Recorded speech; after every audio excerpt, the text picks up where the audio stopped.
So we all know that the culture's eating right now. No one is denying that, nor are we taking anything away from it. But at this pivotal point in Black time, I cannot let it pass without wishing a happy 30th to what is probably the most quoted film in the culture, and that is Friday. This year was also the 25th anniversary of Next Friday. Like, as someone who went to college at a PWI, the amount of people up there who would say bye Felicia not even knowing where that's from. And let's be honest, that $5 bin at Walmart used to come in clutch because we all, damn near everybody had this in their house. Not even exaggerating, my cousin used to come over every weekend and the only way we got new movies was by bootleg at HBO, and if it was nothing good on TV, just ran this back. So much so you start noticing like all the little things throughout this film. Like when they're chasing little Chris down the street, if you look at his right hand, you can clearly see the shadow of either a boom mic or a camera.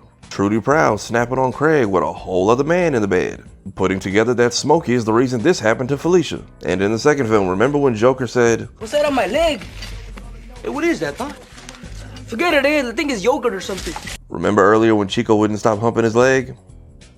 And then there's like this Mandela effect because VH1 and VH1 only for some reason would play only the director's cut of these movies. Honestly, I think the director's cut has a better introduction to the movie too, because you kind of get the whole dynamic of the neighborhood right there. You also get introduced to a young Megan Good and clear confirmation that Ezel's throwing boxes that got Craig fired. There's a whole alternate version of the kitchen scene with John Witherspoon. And I have seen people argue up and down about certain scenes in this film where one person says they remember it and the rest of the room says they didn't. And it's not that they don't, they just never saw that cut of the film. By the way, if you have the DVD for it, the intro for Next Friday being a Realtor commercial for Rancho Cucamonga is absolutely hilarious. And then there's the alternate ending which basically hinted at the third movie. When can I come and see you? Fuck your neighborhood up.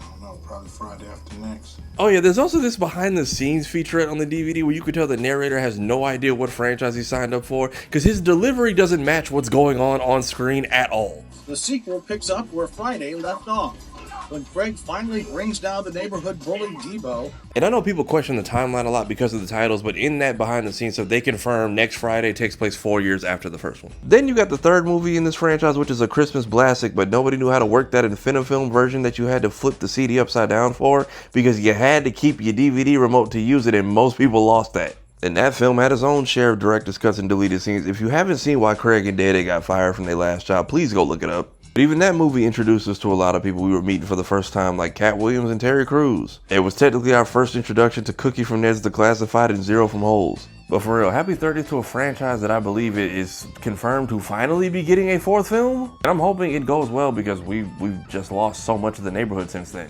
But y'all let me know which of these three is y'all favorite, or what's your favorite scene or character from each one. No lie, I'm probably about to go run these back right now. Happy 30th. Y'all have a good one.